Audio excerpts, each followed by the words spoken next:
کی خلوص چاہتی ہے، للہیت چاہتی ہے، اور انسان کے دل کے انسان کی نیت کو دیکھتی ہے. ہماری نیت صاف ہے، ہمارا دل صاف ہے، ہمارے دل میں خلوص و للہیت ہے، تب تو ہماری نیکی قبول ہے. ورنہ اگر ہم لوگوں کو دکھانے کے لیے نماز پڑھتے ہیں تو نماز ہمارے کسی کام کی نہیں. لوگوں کو دکھانے کے لیے روزے رکھتے ہیں تو روزے ہمارے کسی کام کے نہیں. لوگوں سے عالم مفتی محدث کہلوانے کے نیت میں یہ ہو کہ لوگ ہم کو عالم مفتی محقق ہے، دین صاحب کا ہے، تب ہم علم حاصل کرتے ہیں. تو علم حاصل کرنا کوئی بات نہیں، یہ بیکار کی بات ہے، کوئی فائدہ نہیں. یہ دوسری بات ہے کہ آدمی جب علم حاصل کر لیتا ہے، عالم بن جاتا ہے، تو لوگ اس کی تعظیم کرتے ہیں. کرنا چاہیے. مصطفیٰ نے رحمت فرماتے ہیں ارے جس نے عالم کو دیکھا سمجھو اس نے اپنے نبی کو دیکھ لیا. جس نے عالم سے مسافہ کیا سمجھو اپنے نبی سے مسافہ کر دیا.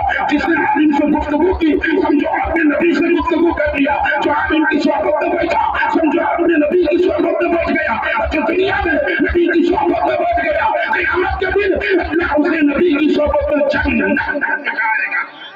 نے فرمایا ہے. یہ دوسری بات ہے کہ کوئی عالم جب بن جاتا ہے، عالم باوقار اور عالم باکمال بن جاتا ہے، پھر اللہ تبارک و تعالیٰ اس کے مقام و مرتبہ کو بلند بناتا ہے. پیارے نبی صلی اللہ علیہ وسلم کے پیارے دیوانوں، شادی کے موقع پر آج کی اس محفل کا انعقاد ہے. جناب سلیمان صاحب کے لڑکے کی شادی ہے.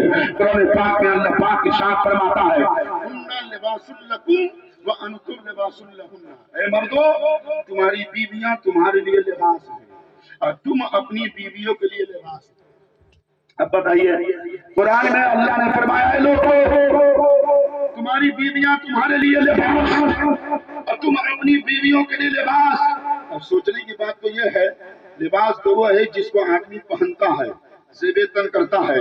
کسی کا لباس کرتا پائجامہ ہے، کسی کا لباس پینٹ شرٹ ہے، کسی کا لباس پینٹ اور کرتا ہے، کسی کا لباس ٹی شرٹ اور پینٹ ہے، کسی کا لباس کرتا اور لنگی ہے، کسی کا لباس جبہ اور چوک. ہر انسان کی فکر الگ الگ ہوتی ہے، وہ لباس الگ الگ پسند کرتا ہے. ہر انسان کی فکر الگ الگ، لباس بھی الگ الگ پسند کرتا ہے. چاہے کرتا پیجامہ ہو انسان لباس سمجھ کر اسے بھی پہنتا ہے، چاہے پینٹ شرٹ ہو انسان لباس پہن کر سمجھ کر اسے بھی پہنتا ہے، چاہے لنگی اور کرتا ہو انسان لباس سمجھ کر اسے بھی پہنتا ہے، چاہے پینٹ یا ٹی شرٹ ہو انسان لباس پہن کر اسے بھی پہنتا ہے، چاہے قمیض اور لنگی ہو انسان لباس سمجھ کر اسے بھی پہنتا ہے. قرآن پاک میں اللہ ارشاد فرما رہا ہے اے لوگو تم اپنی بیویوں کے لیے لباس ہو، تمہاری بیویاں تمہارے لیے لباس ہے. اب بتائیے دنیا میں کون ایسا آدمی ہے جو اپنی بیوی کو پہنتا ہے؟ ارے بیوی پہننے کی چیز نہیں ہے، بیوی تو چھپانے کی چیز ہے، بیوی تو پردے میں رکھنے کی چیز ہے، بیوی تو محبت کرنے کی چیز ہے، بیوی تو گلے سے لگانے کی چیز ہے. لیکن قرآن کہہ رہا ہے اے لوگو تمہاری بیویاں تمہارے لیے لباس ہے.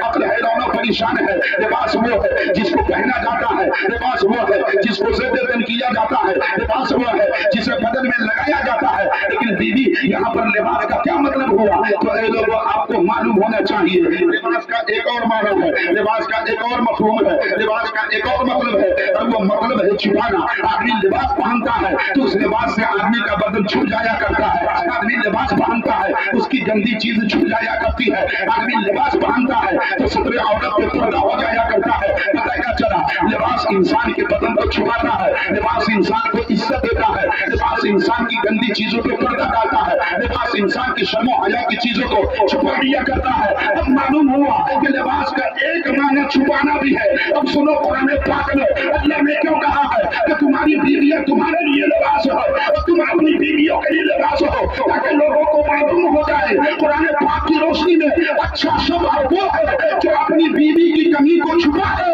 اور اچھی بیوی وہ ہے جو اپنے شوہر کی کمی کو چھپا ہے.